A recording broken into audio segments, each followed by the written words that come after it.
The first thing Sergeant Harwick said when Tolan walked into the briefing room was that the chair she'd chosen was too close to the front. Not a greeting, not a welcome, a comment about a chair. Tolan set her coffee down, pulled the chair back exactly 2 inches, and sat. She didn't look at Harwick when she did it. She looked at the map on the wall, a topographic overlay of the Kandahar River Basin, elevation markers in red, 3 grid references circled in grease pencil.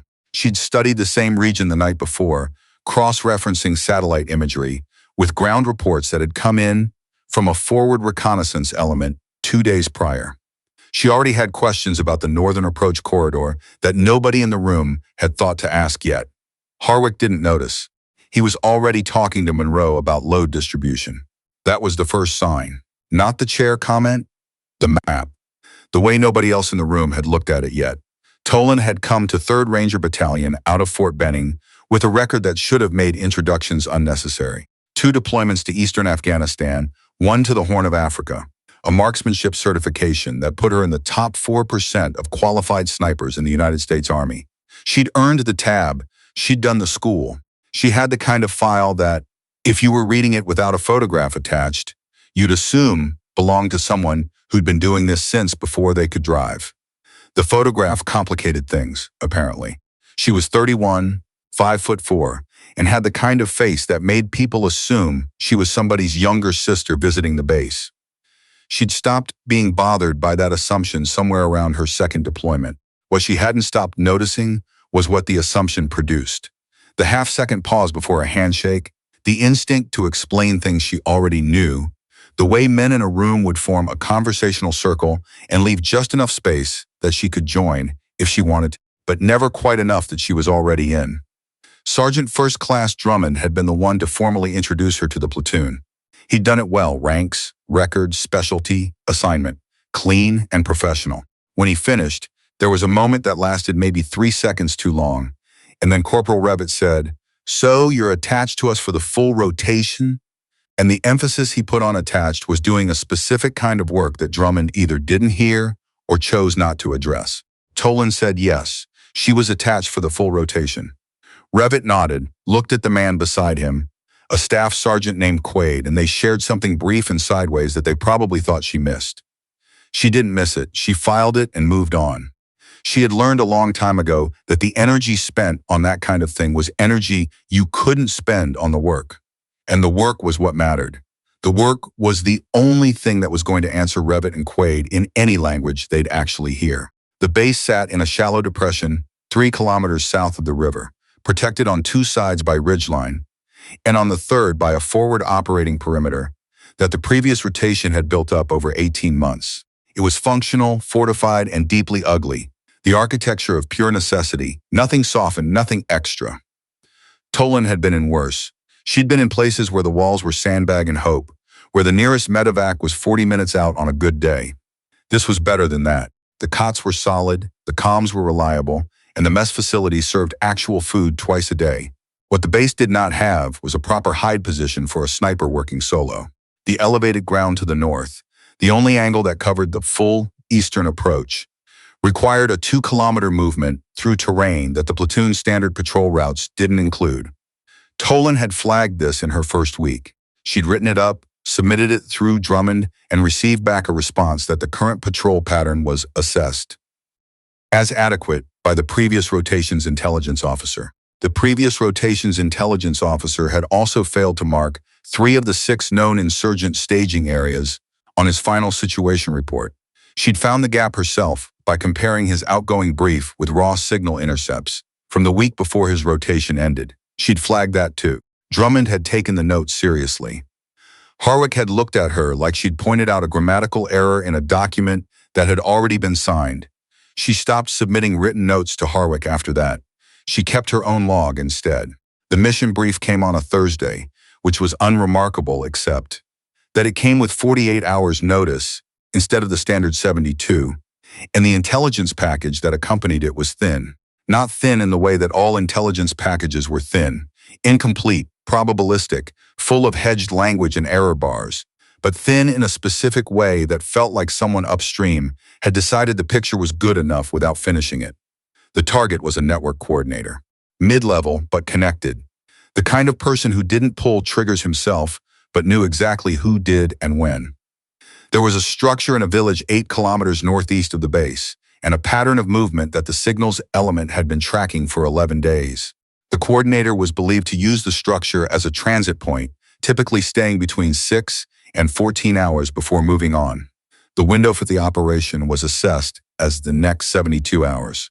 Tolan sat in the brief and listened to Harwick walk through the approach route, the breach plan, the exfil corridor, and the contingency if the target wasn't present.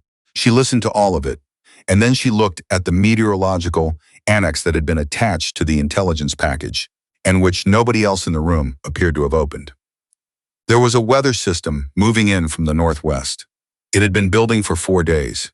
The modeling put a significant precipitation event, not rain, not in this season, but a dust and particulate storm of the kind that could reduce visibility to under 10 meters over the operational area within the next 18 to 24 hours. The window on the modeling had a margin of error of plus or minus 6 hours, which meant the storm could arrive during the approach, during the operation itself, or during exfil. Tolan raised her hand. Harwick paused. She asked about the weather window.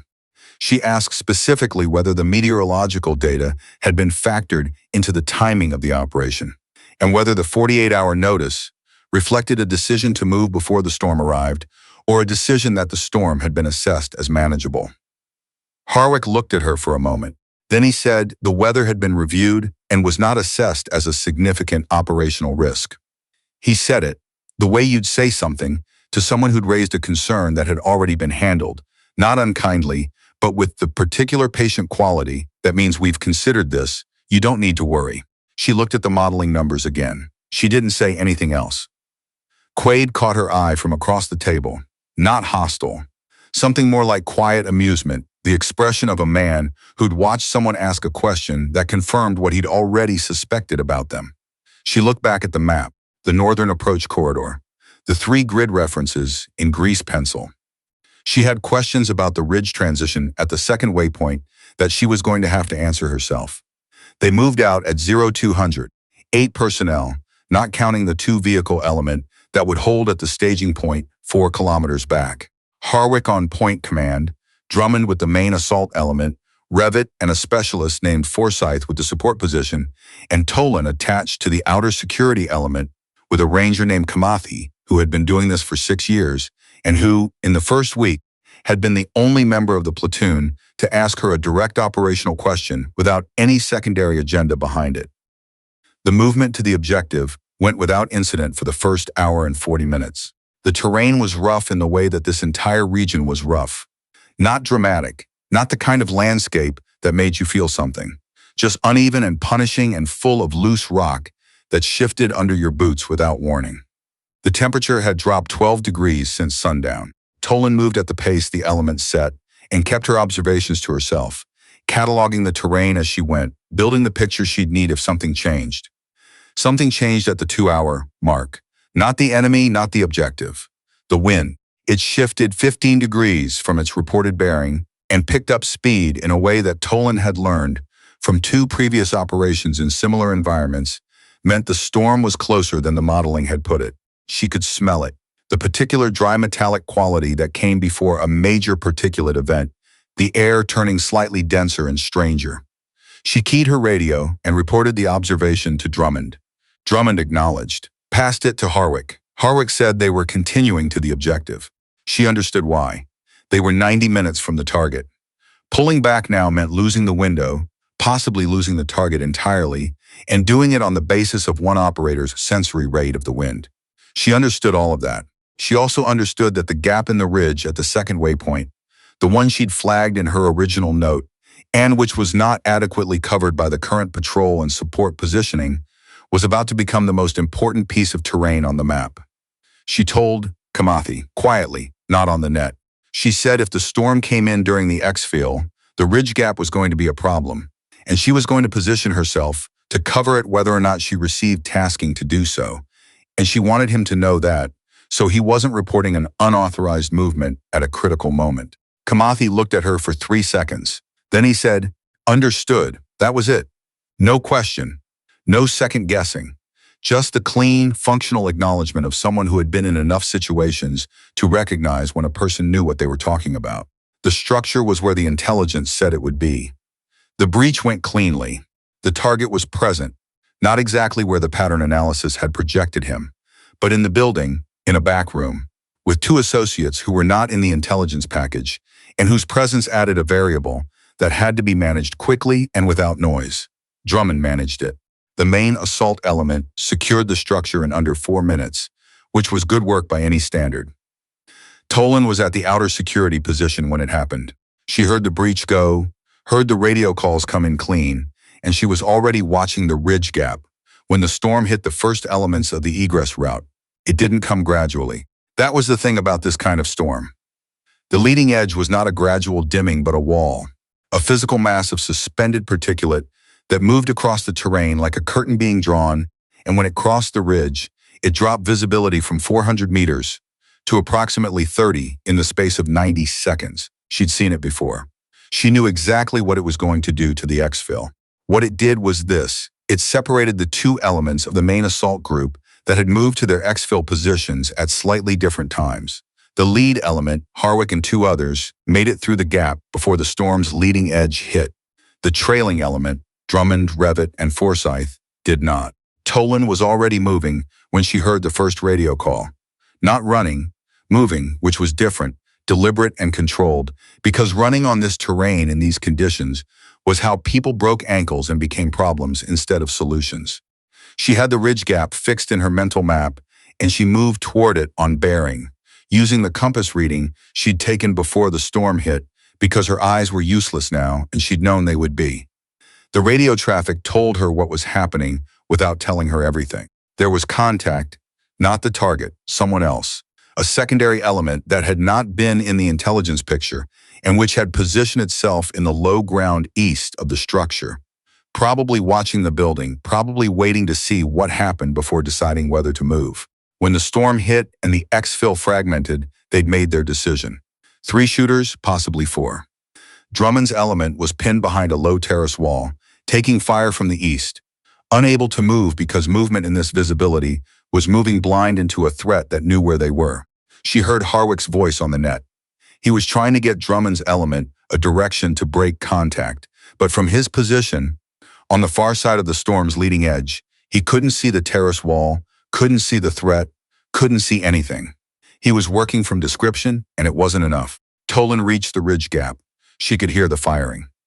Sound carried strangely in a storm like this, dampened in some directions, amplified in others, bounced off the ridge face in ways that were counterintuitive.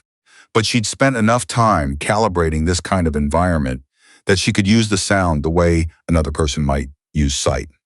She moved along the ridge, staying low, and found the elevation that put her above the low ground to the east. She couldn't see the shooters. She could see the muzzle flash. In a dust storm, at 30 meters visibility, muzzle flash was not a precise targeting reference. It was an approximate one. But approximate, in this case, was enough because she wasn't trying to make a precision shot. She was trying to make a suppression shot to put rounds close enough to the threat position that the shooters had to choose between continuing to engage Drummond's element and thinking about what was hitting near them from a direction they hadn't expected and couldn't see. She made that choice for them. 4 rounds, carefully spaced, using the flash timing to walk her fire onto the threat position. Not reckless, not spray and pray. Deliberate, measured, the kind of shooting that a person did when they had trained for this specific problem. The degraded visibility, positional unknown, time-critical kind, and had trained for it seriously enough that the training was still accessible when everything else was chaos. The firing from the east stopped, not because she'd necessarily hit anyone. It stopped because the shooters suddenly had a problem they hadn't planned for, coming from a position they didn't know was occupied, in conditions that made reorientation extremely difficult. They stopped and they moved, and when they moved away. Drummond's element broke contact 20 seconds later. She heard it on the radio, brief, controlled, Drummond's voice doing what it always did, giving information without emotion, reporting the facts and the direction of movement. She waited at the ridge gap until all 3 of them were through. Then she moved the exfil, took 51 minutes from breach to vehicle link-up. That was long. Longer than planned, longer than was comfortable, But everyone was present and no one was seriously hurt. Forsyth had a laceration on his forearm from a ricochet fragment, and Revit had gone down hard on the rocky terrain and had a knee that was going to require attention when they got back, but that was the complete accounting of the damage. Harwick did the link-up brief standing beside the lead vehicle. He went through it methodically: timeline, actions at the objective, contact report, status of personnel, status of the target, and associates now in custody. He was thorough. He was professional. He went through the entire account without mentioning the ridge gap or what had happened there. Drummond corrected that omission. He did it directly, without preamble, in front of everyone. He said there had been contact during the exfil and that the contact had been suppressed from the ridge position, and he said Tolan's name when he reported it. He said it clearly, with the particular flatness that Drummond brought to everything, not dramatizing it, not making a speech about it, just stating it as a fact that needed to be part of the record. There was a silence after that. Harwick looked at her, not the way he'd looked at her in the briefing when she'd asked about the weather. Something else. Something that was harder to name and took longer to resolve itself into an expression she could read. Revit wasn't looking at her. He was looking at the ground in front of him, at nothing in particular, and his jaw was working slightly. The way a jaw works when a person is processing something that doesn't fit neatly into what they thought they knew. Quaid said, "Good work." 2 words, delivered without effect, the kind of statement that could have been a formality or could have been genuine and was probably some difficult mixture of both. She nodded once. Then she checked her weapon and climbed into the vehicle. Back at the base, in the hour after debrief, when people were moving through the sequence of post-operation routines, cleaning weapons, writing reports, eating if their stomach would allow it, Kamathi found her at the cleaning station and sat down across from her without asking. He didn't say anything for a while. He worked on his own weapon and she worked on hers, and the silence between them was the comfortable kind, the kind that didn't need to be filled. Eventually he said, "You saw the storm coming." "The Met data was in the package," she said. "Anyone could have seen it, but they'd have had to read it." She didn't answer that. She ran the brush through the barrel and set it down. Kamathi said, "Harwick knows. He won't say it the way Drummond said it, but he knows." She'd thought about that briefly in the vehicle on the way back. Whether it mattered, whether being right in a way that people acknowledged was different from being right in a way that people incorporated, not just for this operation, but for the next one and the one after that. Whether the pattern of being dismissed and then being vindicated was a cycle that would eventually shift, or whether it would simply repeat on an infinite loop with different names and different chairs pulled 2 inches back from the front. She didn't have a complete answer to that. She suspected it was probably both, that Harwick would adjust in some ways and not in others, that Revit would be more careful and Quaid would remain exactly who he was, that the institution moved in the ways institutions moved, which was slowly and only when the alternatives became impossible to sustain. She also knew that the ridge gap was covered now, that Drummond and Revit and Forsyth had made it through, that the work was what it was. He should have listened to the weather report, she said, and that was all she said about it. The debrief notes, when they were finalized 3 days later, included a specific annotation about the ridge gap and the fire support action that had allowed the trailing element to break contact. Drummond had written that section himself. It was 2 paragraphs, precise and unembellished, and it said exactly what had happened and why it had mattered. Harwick signed the debrief without revising those paragraphs. Tolan read her copy in the evening, in the same chair she'd sat in on the first day. Not 2 inches back, not moved, exactly where she'd put it. And she noted the signature at the bottom of the page, and she noted the 2 paragraphs, and she noted that the language was accurate. Then she filed it, opened her own log, and wrote her notes on the ridge gap, the visibility conditions, the suppression fire timing, and what she would do differently if the conditions recurred. She wrote 3 pages. She was specific about the wind shift and the smell that had preceded it, and the exact compass bearings she'd used to navigate blind. Not for the record, for herself, because the work was ongoing, and the next operation would have different terrain and different conditions, and a different set of things that might not appear in the intelligence package, and she would need to be ready for those too. She closed the log. Outside, the wind was quiet. The storm had moved east. The mountain range to the north was visible again in the last light. the ridgeline exact and sharp against a sky that was going orange along its lowest edge. And she looked at it for a while, with the specific attention of someone who was already thinking about the next time she would have to cross it.